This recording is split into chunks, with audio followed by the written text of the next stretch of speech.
Salut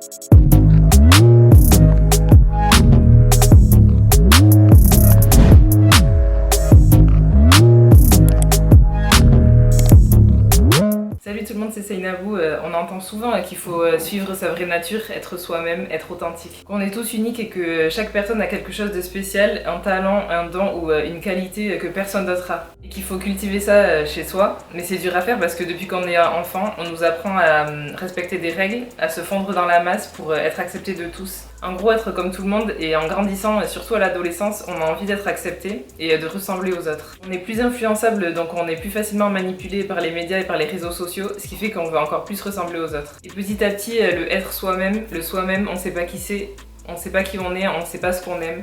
Et notre vraie nature, en fait, on l'a perdue depuis longtemps, on la connaît plus. Si je te pose la question qui tu es, tu sauras peut-être pas me répondre. Pour être soi-même, il faut retrouver sa vraie nature et redevenir naturel en faisant tomber son masque. On porte pratiquement tous le masque de la société. En gros, c'est un masque qu'on met quand on va au travail, quand on va en société, quand on va à l'école. Et au fur et à mesure, ce masque, on s'en rend plus compte et il finit par redevenir une partie de qui on est. Parfois, on croit aimer quelque chose ou être fait pour quelque chose, mais en réalité, c'est notre ego qui nous pousse à ça. Et c'est souvent à cause du regard des autres et selon aussi notre idée de la réussite. Et ça, c'est un piège parce que souvent, l'ego, il nous éloigne de ce qui est fait pour nous. Et ça, c'est toujours à cause de la peur. Ce qui peut t'aider, c'est de faire un travail sur toi, de faire un travail d'introspection et d'aller chercher à l'intérieur de toi. Aussi, tu peux passer plus de temps dans la nature.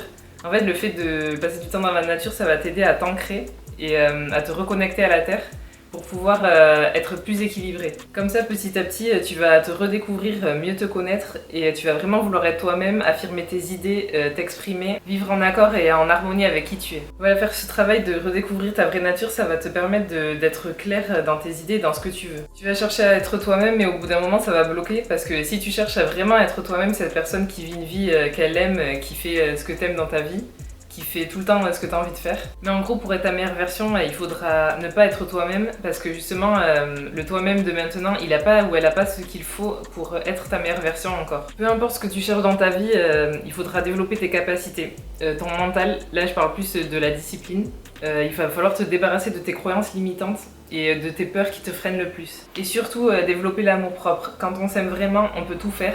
Et quand tu imagines ta meilleure version, il faut que tu aies une vision très claire de qui c'est. Que tu deviennes cette personne dans le moment présent et au quotidien. Le plus important, c'est de passer à l'action. Si tu rêves de ta vie idéale et de la personne que tu aimerais être, ça veut dire que c'est ça que tu dois être. Mais si tu passes pas à l'action, il n'y a rien qui pourra changer et il n'y a rien qui pourra se réaliser. Il n'y a que toi qui peux changer les choses et il n'y a rien qui est impossible. Même si tu vois pas de résultat au début, il faut juste avancer et suivre ta vision un jour après l'autre. Quand tu arrives à avoir une vision claire de ta meilleure version, il faut que tu te fasses un plan et que tu arrives à t'organiser.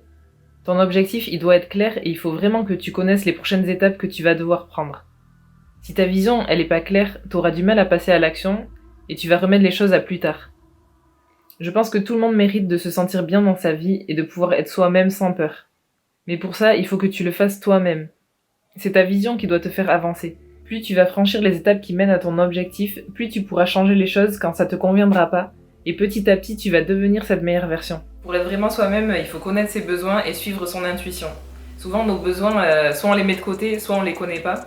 Et notre âme, elle a des besoins, et si nos actions, elles sont pas alignées avec les besoins de notre âme, ça va créer un conflit intérieur. En fait, on va commencer à ressentir de la déprime ou un mal-être. Pour être soi-même, il faut le décider et ne plus se soumettre au regard des autres. On va prendre l'exemple d'une personne qui a un bon travail, elle a un bon salaire, aux yeux de la société, elle a réussi. Mais elle, son rêve, c'est d'être prof de danse. Si elle veut vraiment être elle-même, il faudrait qu'elle passe au-dessus du jugement des autres. Ça peut être le jugement des parents, des amis qui ne comprennent pas son choix. En gros, tant que tu es soumis à leur regard, tu pourras pas faire des choix qui seront dictés par tes envies, ça sera un choix dicté par ton ego qui a toujours peur. C'est pour ça qu'il faut apprendre à reconnaître quand c'est l'ego qui te parle et quand c'est ton intuition qui te parle. Parce que plus tu vas réussir à les reconnaître, plus tes choix de vie vont être faciles à faire. Et surtout, il faut utiliser son libre arbitre. Dans notre vie, c'est une suite de choix qu'on fait. Peu importe qu'il nous arrive des situations difficiles, il y a toujours des choix à faire. Et pour faire les bons choix, il faut que tu suives ton intuition et pas la peur. Il faut savoir qu'on est des êtres créateurs, qu'on peut créer sa réalité et dans le destin, il n'y a pas tout qui est figé. On est toujours en co-création avec l'univers. En tout cas, tu peux être toi-même, tu peux vivre une vie qui te plaît, t'es pas obligé de subir une vie que t'aimes pas et de prétendre être quelqu'un que t'es pas. De toute façon, tu peux toujours évoluer et changer. Qui t'es aujourd'hui sera sûrement complètement différent de qui tu seras dans plusieurs années. Pour moi, être soi-même, c'est se rapprocher de sa vraie nature et pour moi, ta vraie nature, elle va toujours te pousser à faire des choix qui vont t'apporter plus de sentiments de joie dans ta vie. Merci d'avoir regardé la vidéo, j'espère qu'elle te plaira, dis-moi ce que t'en as pensé et à bientôt dans une autre vidéo.